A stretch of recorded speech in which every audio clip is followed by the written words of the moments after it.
Today on Knuckle Prints. Terence Crawford is truly a one-of-a-kind fighter.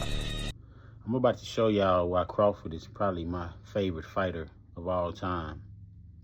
Even though Roy Jones is the reason that I really locked in on boxing as much as I have. Roy Jones was my first favorite fighter ever. But then as I began to watch Crawford and break down his game, not only his game, but his mentality, and not only his mentality, his IQ on how to shift gears in different situations and adapt. His adaptability is the reason why he is my favorite fighter. Y'all watch this video with me and check how Terence Crawford is so much like a mutant. Check me out.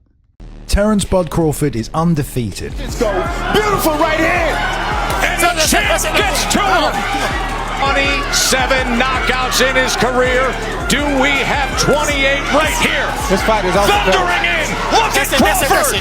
Vicious attack to close it. A world champion in 3 divisions, pound for pound royalty. But there is a deeper reason behind his dominance, one that doesn't just show up when you look on paper. Crawford took that last round off and he's got a rhythm to him right now. He's back. Oh, a lunging left hand. That backs up Kamiaska's. Then an uppercut. An absolutely brilliant uppercut. Aside from all of his boxing talents, Terence Crawford is truly a one-of-a-kind fighter. He's not just a southpaw, he's not just orthodox, he's both and neither.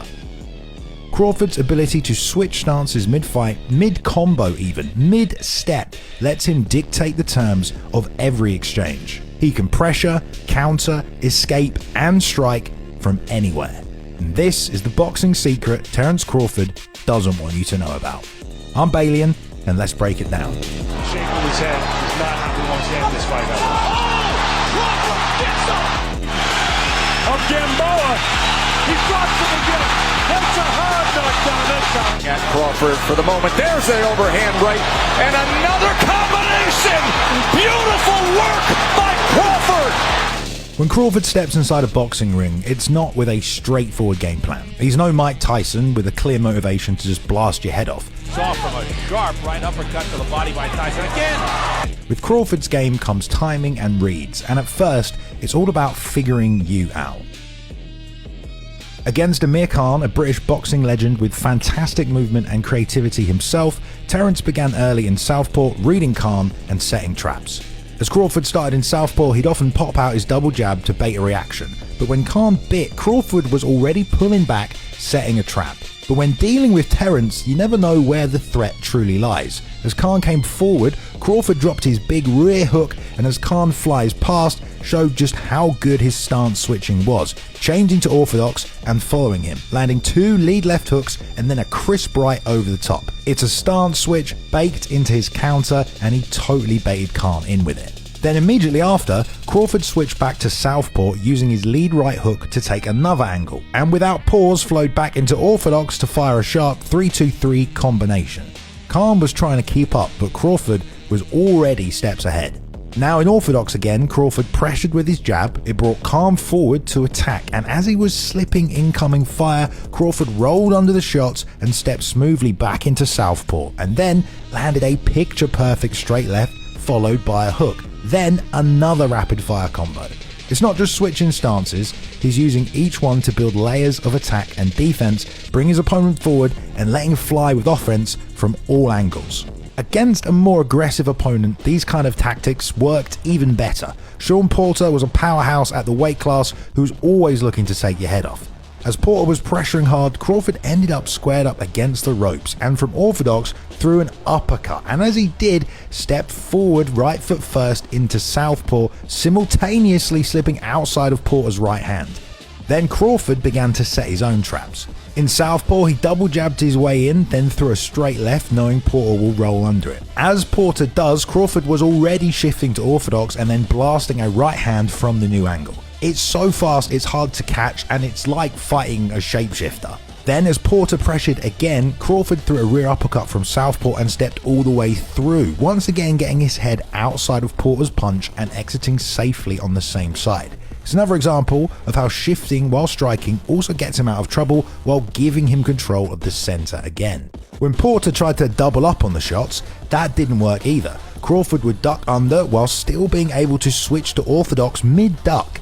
He then framed with his lead left hand for a split second, then stepped back into southpaw. Then as Porter continued his offense and threw again, Crawford ducked once more and made it look easy, exiting orthodox once more. He's constantly flying between stances to control the distance and the threat. And once Crawford really gets comfortable with his trap setting and defensive footwork, then he really starts to open up with his offense, and a great example of that was in his fight with Gamboa, another powerhouse with extreme speed who was looking to take Crawford's head off. Gamboa came in heavy and jumped in often with big hooks. Crawford, in southpaw, check hooked with his right and then stepped out, ready to angle his next attack. This is a pattern you can see him repeat in so many fights, but it's what comes next that you want to worry about. This time, he switched to orthodox, moving forward and lands a lead left hook that catches Gamboa off guard. Then, without breaking stride, he squared up his stance and fired a thunderous left overhand, dropping him. The stance switching not only hid his attack, but squaring up generated extra force for the overhand. Now on the hump from orthodox, Crawford opened up with a lead uppercut, but then immediately backstep with his left leg, squaring his stance into southpaw, then dipped to the outside and loaded a monster left hook. Gamboa's leaning away from Crawford's right, thinking that's the danger, but Bud flipped the danger zone when he switched stances and he leant right into it. And even when Gamboa continued to march forward, Crawford showed again he's just as good off the back foot. He kept switching while walking back, defending and attacking at once.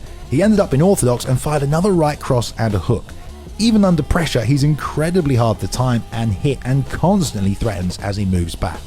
And once Gamboa was hurt, the finishing sequence was just spectacular. He moved forward and switched, then flashed his arms, getting Gamboa to freeze and fire out his jab, and then detonated a double left hook from a squared orthodox stance. It was a sensational knockdown hidden in the switch. And then the finish, Gamboa was stumbling forward, firing shots. As the right hand came, Crawford stepped back with his left leg into southpaw while loading a nuclear lead uppercut from the right hand. It landed flush while Crawford was on the retreat, and exactly what Gamboa didn't expect, again hidden in the switch. Now, against a taller and more tactical Kell Brook, Crawford dug deep in his arsenal of switch attacks to confuse and pick him apart.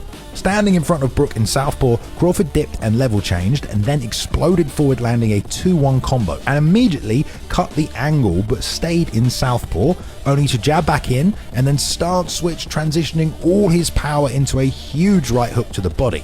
Brook didn't even have time to react. And once he had Brook hurt and in front of him, his pressure backed him up to the ropes, and when Crawford comes forward to attack, he showed he doesn't need to reset. He just squared up and fired left hands, and as Brook tried to turn away, effortlessly switched again to continue the offense on a new angle of attack and fired another clean right hand, which finished the fight.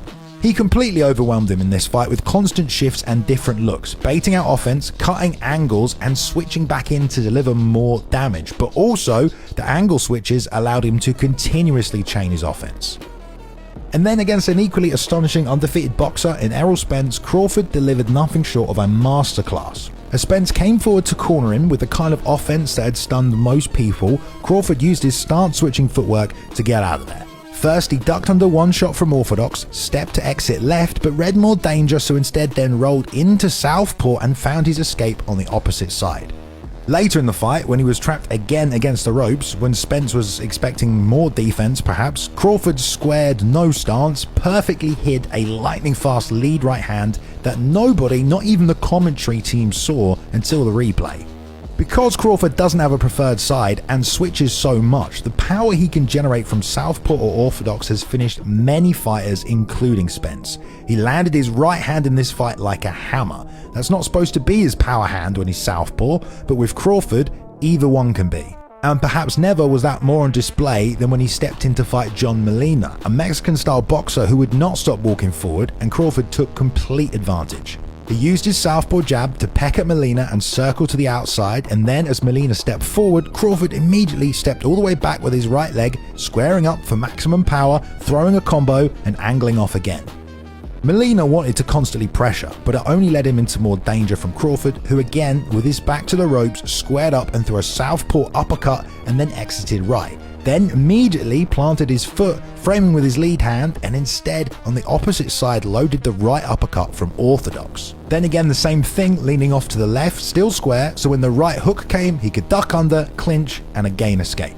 Sometimes it's so subtle it's easy to miss. As the fight drew to a close, Crawford took a big step with his right foot into a square stance, but also throwing a straight left from southpaw, then again exiting to his right and stepping back into orthodox again, constantly reorientating the fight. And now, with Crawford ready to close out the show and Molina severely damaged, we got another showcase in the power with both his hands. He sent out his left, framing from a square stance, using it to drill a right hook to the body that buckled Molina and had him frozen. And realizing this, 2 quick squared straights came firing from orthodox while switching back to southpaw. His lead right hand can be a jab, a hook, a power shot, it all depends on his stance. Crawford, now ready for the kill, slid back even further, bringing Molina towards him, and now in orthodox seeked the left hand again before switching back to southpaw with the lead right, now the jab hand, and it also scored. John just didn't know where the shots were coming from. And again, effortlessly, he countered the forward pressure, floating back in southpaw, firing his left hand forward, stepping into orthodox as he does briefly for extra power,